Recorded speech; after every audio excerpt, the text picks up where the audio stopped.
અમદાવાદમાં હેરિટેજ ગણાતી શહેરમાં માંડવીની પોળ, માણેક ચોકમાં ઘણી બધી પોળ, જેમાં હેરિટેજ મકાનો આવેલા છે. માંડવીની પોળની અંદર 9 પોળ એવી છે કે જેમાં 500 વર્ષ જૂના જિનાલયોનો સમાવેશ થાય છે. માણેક ચોકમાં 9 પોળની અંદર એક એવી પણ પોળ છે જે સરદાસ શેઠની પોળ, જેમાં કુંથુનાથ દાદાના સાનિધ્યમાં 575ની અંજન શલાકા સાલગીરી અવસરે ભવ્યાતિભવ્ય પંચાણીહકા મહોત્સવનો પ્રારંભ થઈ ચૂક્યો છે. પરમ પૂજ્ય શ્રીમદ વિજય અનંત ભદ્ર સુરીશ્વરજી મહારાજ, 1008 તપના સંકલ્પધારી ગચ્છાધિપતિ, પરમ પૂજ્ય શ્રીમદ વિજય લલિત પ્રભ સુરીશ્વરજી મહારાજ, પરમ પૂજ્ય મણિપ્રભ વિજયજી મહારાજાની નિશ્રામાં 575ની અંજન છલાકા મહોત્સવ યોજાઈ રહ્યો છે. મારું નામ દેવર્ષિ દક્ષેશભાઈ શાહ છે. સુરદાસ શેઠની પોળ સકળ સંઘ દ્વારા છેલ્લા 3 દિવસથી અમે 5 દિવસનો પંચાલિકા મહોત્સવ રાખ્યો છે, જે છેલ્લા 3 દિવસથી ચાલુ છે. આજે એનો 3જો દિવસ છે. પહેલા 3 દિવસમાં અરહદ મહાપૂજનનું આયોજન કરવામાં આવ્યું છે.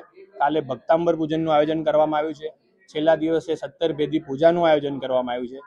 સકળ વિશ્વનું કલ્યાણ થાય અને જૂના લોકો પોળમાં આવે, પોળનો હેરિટેજ વારસો દેખે, એ જ અમારું મુખ્ય ઉદ્દેશ્ય છે.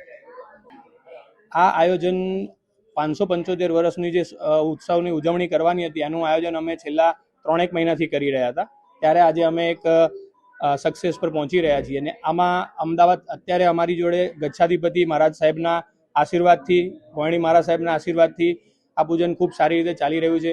અમદાવાદના મેયર શ્રી પ્રતિભાબેન જૈન એ પણ આજે ઉપસ્થિત રહીને અહીંયા ગયા.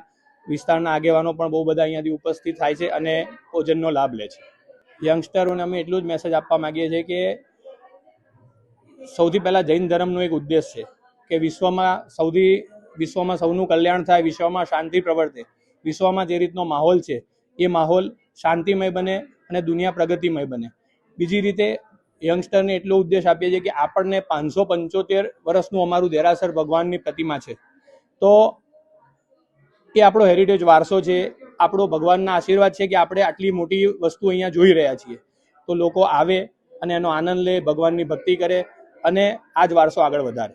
આમાં મા બાપની મોટી ભૂલ છે. બચપણથી મા બાપે જે બાળકોને જે મોબાઈલ હાથમાં પકડાવી દે છે ને, એ યુવાનો છે આપણી મોબાઈલ છોડતા નથી. એ મોબાઈલનો એટલો ભયંકર પરિણામ આવે છે ને, તો લોકો એનો દુરુપયોગ કરતા થઈ ગયા.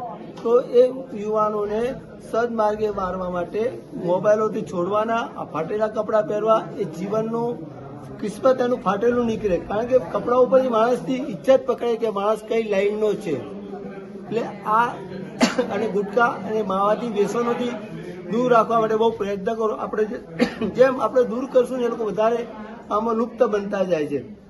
પણ આ સરકાર પણ આ બાબતે મહેનત કરે છે. દરેક ભાઈઓ પણ આપણે જો ખંડે ખંડા મેલાવશું ને, તો આ શરાબ, વ્યસન અને બધા વ્યસનો છૂટે. એ જ અમારી